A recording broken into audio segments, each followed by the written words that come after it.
হাইকোর্টের রায়, সুপ্রিম কোর্টের রায় নিয়ে কথা বলুন। আপনি তো মন্ত্রী, আপনি যোগ্য মানুষ, মানুষ আপনাকে বিচার করেছে। আমরা তো কিছু, আমাদের কোনো যোগ্যতা নেই। আপনি বলছেন, আপনি শিখাচ্ছেন সবাইকে। আমরা 10,323 পক্ষ থেকে সবাইকে অভিনন্দন জানাই আপনারা আমাদের এই কর্মসূচি এখানে আসার জন্য। আজকে এই বৃষ্টি দিনে আপনারা এসছেন এবং যারা যারা এসছে আজকের এই প্রোগ্রামে, খুব কম সময়ের প্রোগ্রামে আমরা এটা সেট আপ করতে পেরেছি। আমাদের আজকের এই সবার মূল উদ্দেশ্য হলো, গতকালকে মাননীয় শিক্ষামন্ত্রী যে ইন্টারভিউ দিয়েছেন সেখানে তিনি বলেছেন যে মাননীয় সুপ্রিম কোর্ট আমাদের বাদ দিয়েছে। এই জায়গাটা আমি বলতে চাই, সুপ্রিম কোর্ট চাকরি দিতেও পারে না, চাকরি থেকে বাদও দিতে পারে না। উনি আবার বলেছেন, সুপ্রিম কোর্ট নাকি বলেছে আমরা উপযুক্ত নই, 10,323 বাড়ি চলে যাও।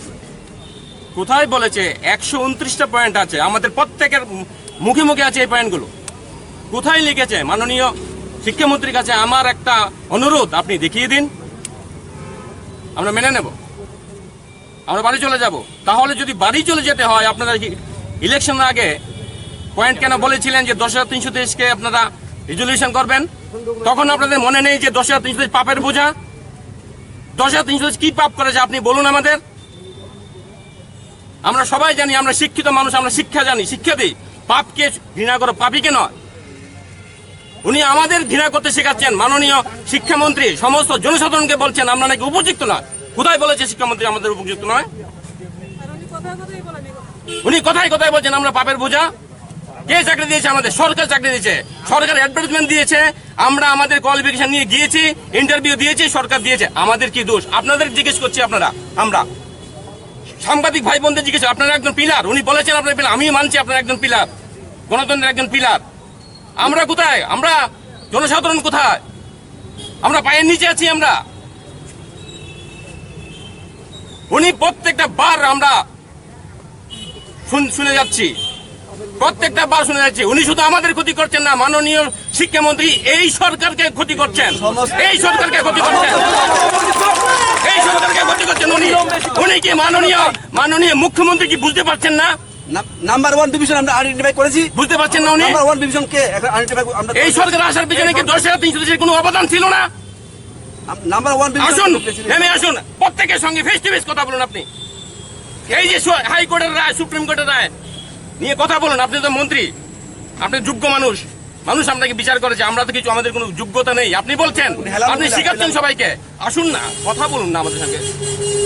কথা বলতে কেন অস্বীকার আপনাদের? মাননীয় মুখ্যমন্ত্রী আমাদের চারবার আমরা চেয়েছিলাম ওনার সঙ্গে কথা বলতে, সময় দেননি কেন?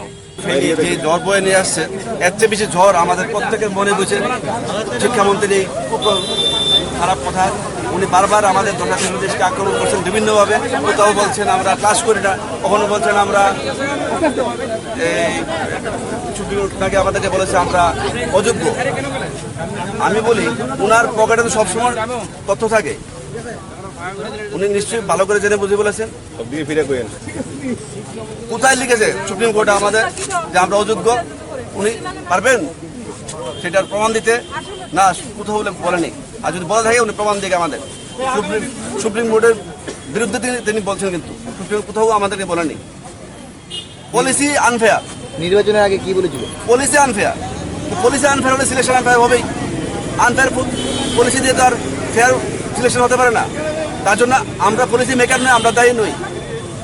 কোথাও সুপ্রিম কোর্ট বলেনি, কোথাও বলেনি। এমনকি কার চাকরি গেছে সেটাও কিন্তু উনি জানেন না। এখান থেকে আমাদের সবাইকে টার্মিনেট করেছেন, পরিষ্কার কিছুই নয়। তাহলে যোগ্য অযোগ্য বলার মতো ওনার অধিকার নেই। এরকম কথায় আমাদের রাত্রে ঘুমুড়ে যাচ্ছে। আমরা ক্লাস করবো কি করে? ফেনীর চেয়েও ভয়ঙ্কর জ্বর আমাদের মনে বসে ওনার এই কথা শোনার পর। কি চাইছেন আপনারা?